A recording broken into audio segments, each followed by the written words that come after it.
listeners, and welcome to the U.S. Department of State's Global Innovation Through Science and Technology, or GIST, Innovation Talk on Team Building.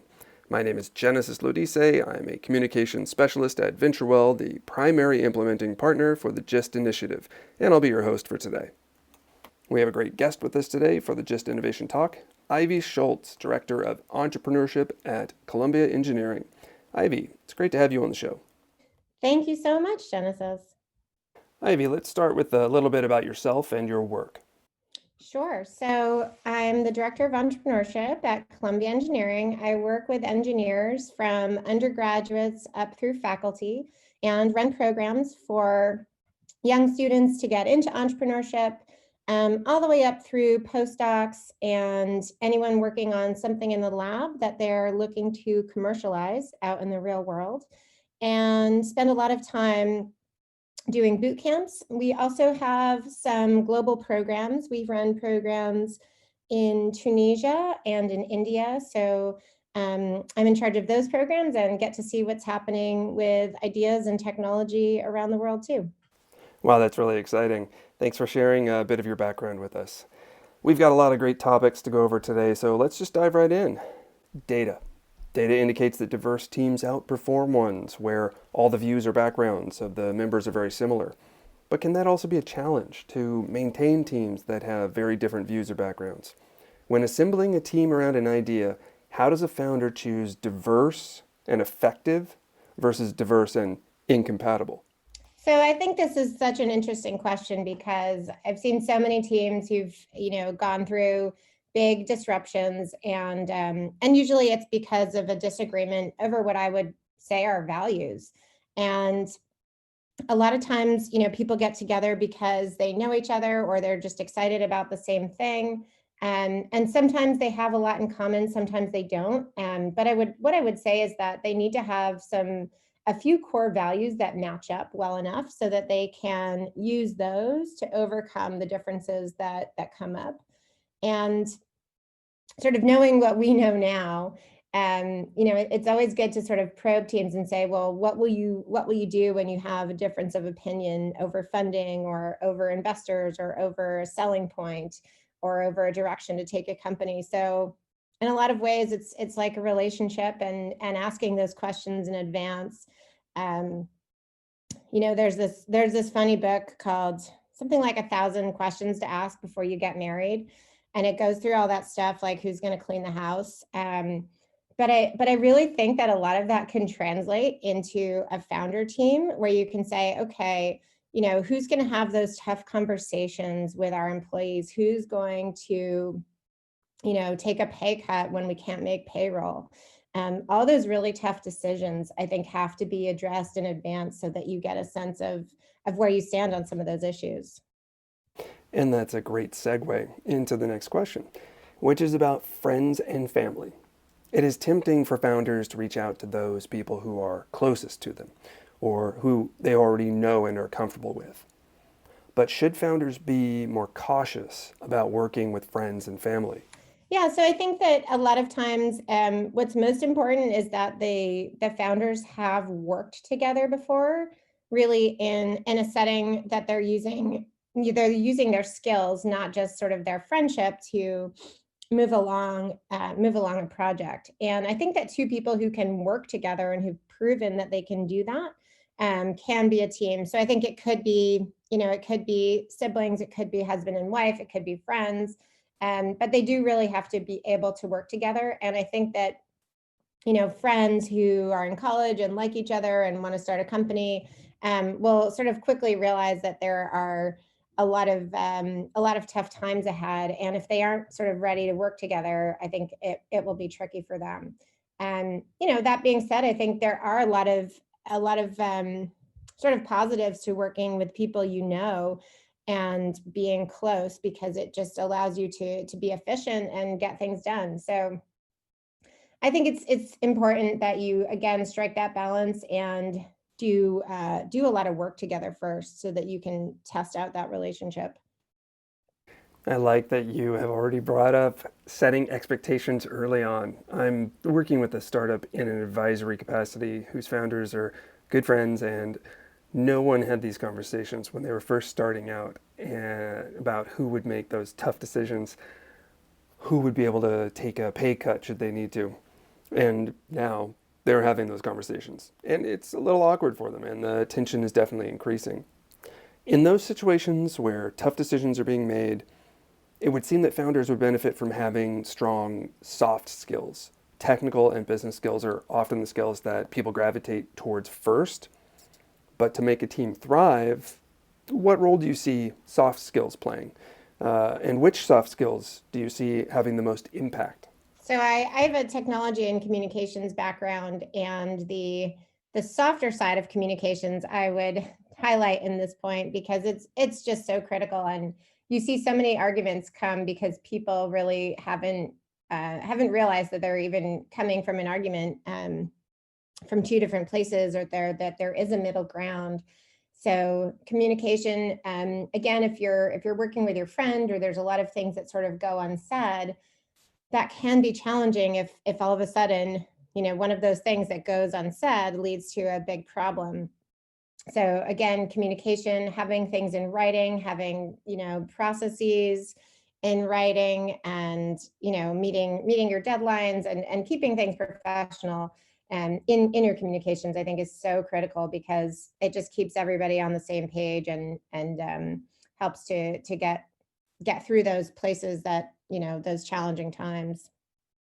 Yes, yes. And if we look just a little bit farther down the entrepreneurial journey, once a startup has formed its team and is ready to move beyond just bootstrapping and looking to now scale, what should they have done foundationally to support their team through this huge growth that is about to happen? When founders are setting up their teams initially, how far out on the horizon should they be planning?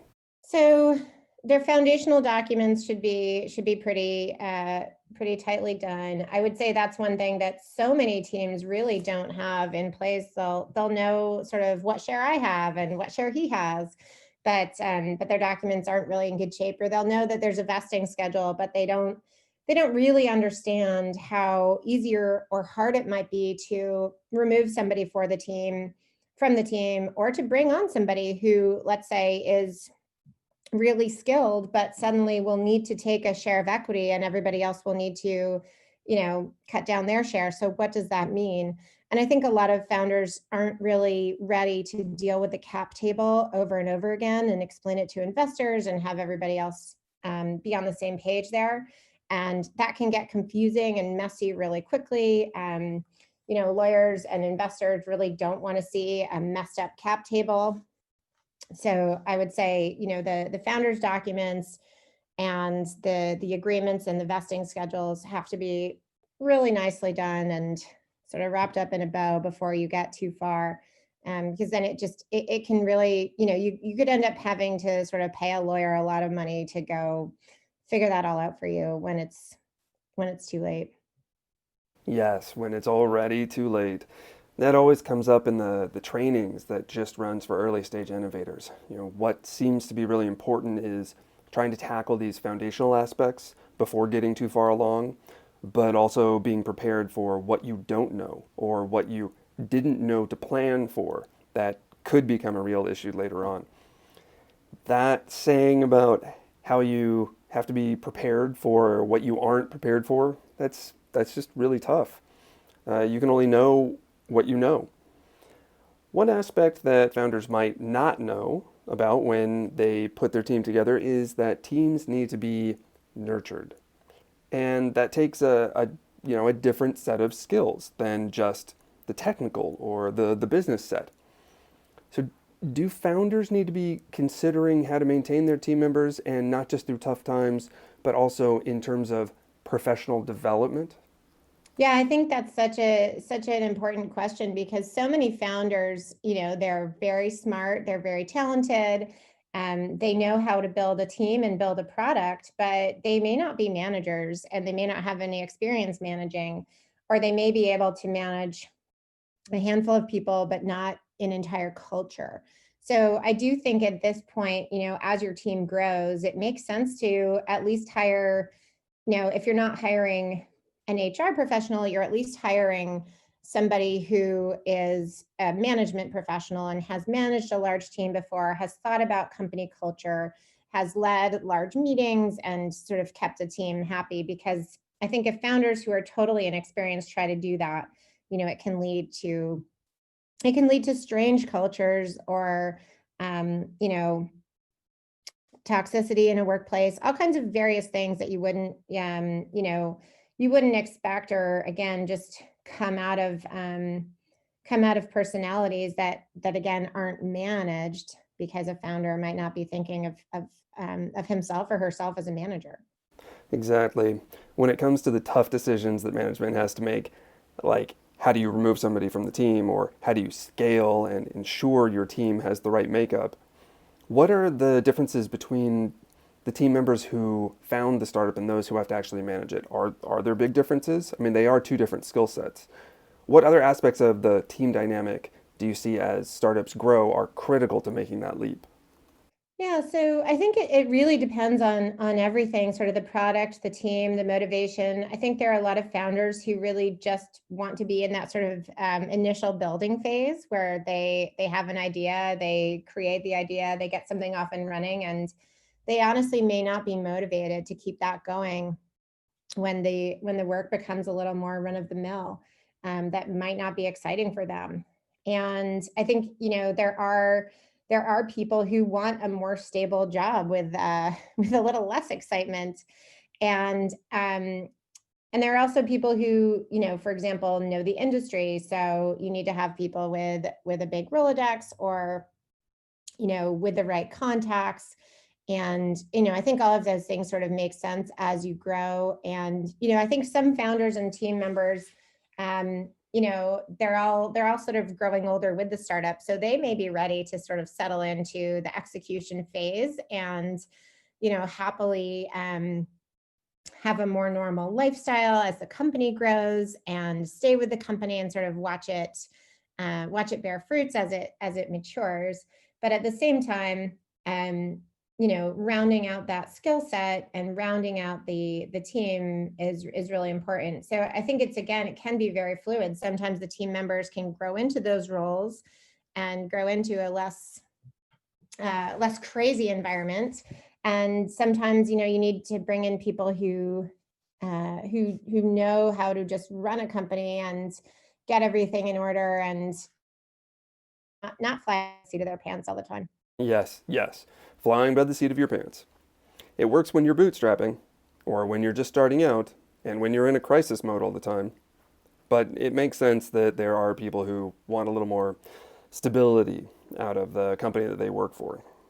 The startup phase does not bring a lot of that. But once you grow out of that, people are looking for stability, and I imagine investors are also looking for that same stability in a company that you know you have to have a good grasp of how you are going to grow, and the resources you still need. One thing that I have seen that can really help in those early stages to identify the things that founders don't know or aren't addressing is having a good mentor. But what should that role of a mentor be after those, early stages? Do they even have a role? Do startups that have scaled maintain those relationships? And are there any reasons to not maintain them? I think startups need mentors. I think in general, the startup world has sort of latched on to the idea that coaches and mentors are important. Coaches are a little different and might be more personally related to a founder and sort of growing that founder or helping that founder. But I think a good mentor, fills a lot of that same fills a lot of those same responsibilities, and just can be so important. I think a lot of times a mentor can be a mediator with some teams, with some team members, if they need somebody to sort of step in and listen and help solve an issue, especially somebody who's older, more experienced in the industry. And mentors, again, have those connections and have the ability to look at something from a bird's eye view, and maybe help you through a strategic decision, or help you through something tricky when you otherwise are sort of in the weeds. So I think it's absolutely important to have mentors around. I think good mentors are really hard to find.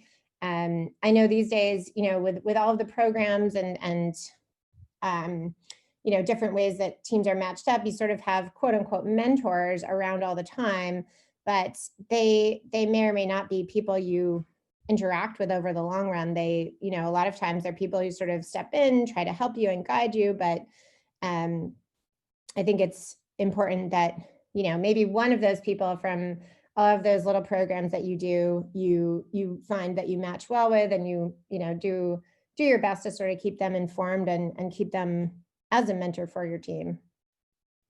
That is yet another fantastic insight. I like that you brought up the role a mentor can play in helping founders to make difficult decisions or even mediate between co-founders or other team members.